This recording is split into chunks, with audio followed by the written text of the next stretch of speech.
Hello folks, this will be a quick review of the Childe Rerun banner. I'll give out short summaries and recommendations for each raid-up character and add in updates from the recent patches. I also have more detailed guides for Childe and Fischl on my channel and will soon have one for Rosaria when she is released. Check those out if you are interested in the characters. The wind is picking up. There's conflict in the air.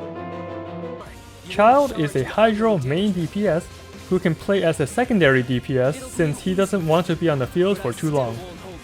His single target DPS is average, but he shines in multi-target AoE situations. His kit also makes him highly reliant on his supports. The best teams for him include another Hydro character like Xingqiu, and either Pyro supports for reverse vaporize or Electro supports for Electro charge reactions. Childe is also reliant on constellations, making him an expensive carry if you really want to min-max him. Overall, he is fun but difficult to use. You need to be mindful with his team and supports to optimize his damage. He falls behind other hyper carries like Ganyu and Diluc, but is probably the strongest Hydro carry we have so far.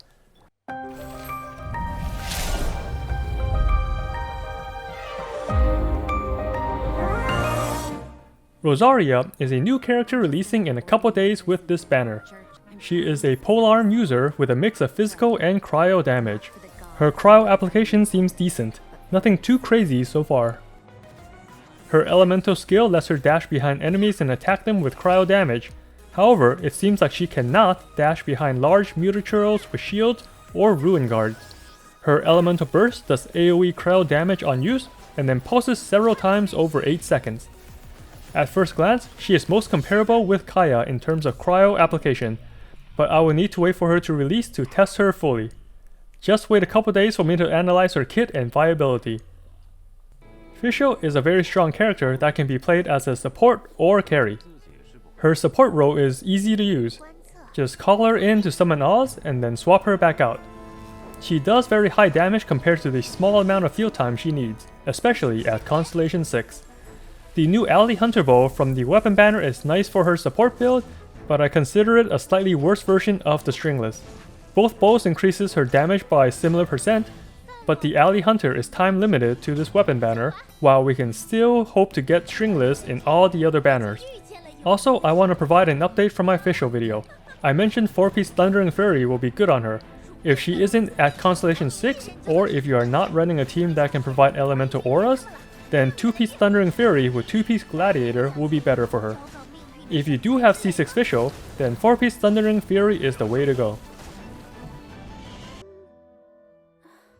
Barbara is a free-to-play healer that does the job, but is usually overshadowed by Bennett nowadays. If you have been playing Genshin Impact since launch, then you will have gotten 2 copies of Barbara for free, plus all the times you might have rolled for her when she was the raid-up unit. She supplies a good amount of healing, but also puts a Hydro status on you, which freezes your character if you are fighting cryo enemies. That ends up being really annoying most of the time.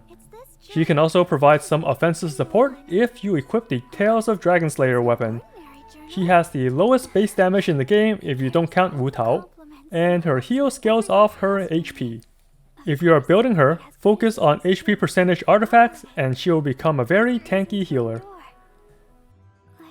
That's the summary for the character event banner. Childe is not a must-have since he is difficult to use and there are plenty of other main DPS options out there. Fischl is incredible at Constellation 6, so I would recommend slowly aiming for that if you like her turret style support. Everyone already has Barbara, and she tends to overheal even without her constellations, so getting extra copies of her is not needed. And for Rosaria, I cannot provide a truthful recommendation without trying her out first, so give me a couple days after the banner is out for a detailed video. Now I'll quickly go over the weapon banner. As always, the weapon banner is not recommended for free-to-play. Getting a new character is usually better than a weapon, unless you don't ever plan to use the event character. You should also consider saving your Primogems for future new characters to come out. With that being said, the 5-star weapons for this banner is pretty good.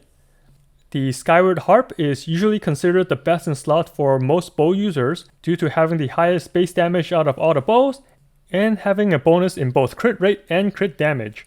The only bow users the Skyward Harp is not the best in slot for is Ganyu and Amber due to their specialized charge shot playstyle. The Lost Prayer is best used on a main DPS that stays on the field for a long time, but in general is weaker than the Skyward Atlas. It's not the best in slot for any Catalyst user, but is usually the second best weapon for most of them.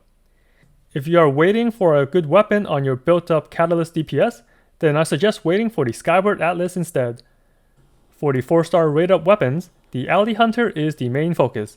It is a new weapon that is only available in this banner. It behaves similar to the Stringless, but provides a better substat. However, the passive has more requirements to reach the same bonus as the Stringless. This is also a time-limited weapon, while the Stringless has been available since launch. Because of all these factors, I would still recommend the Stringless over the Alley Hunter. For the Favonius weapons, they are fine on supports that don't do damage. It can help generate more energy for the team, but I would not focus on getting them specifically. Same for the Sacrificial Greatsword. Beidou is the only character I see this being good on to allow you back-to-back counters. However, most enemies will be knocked away from a properly timed counter anyway, so the instant refresh won't be as useful. As a summary for the weapon banner, I say only aim for the Skyward Harp if you are certain you don't need any new characters soon. The other weapons are fine, but they aren't really best in slot for most of the cast. If you are free to play, then skip on the weapon banner and save those precious Primogems for new and upcoming characters. I'm sure there will be plenty more in the future. As always, thanks for watching and good luck on those summons, Traveler.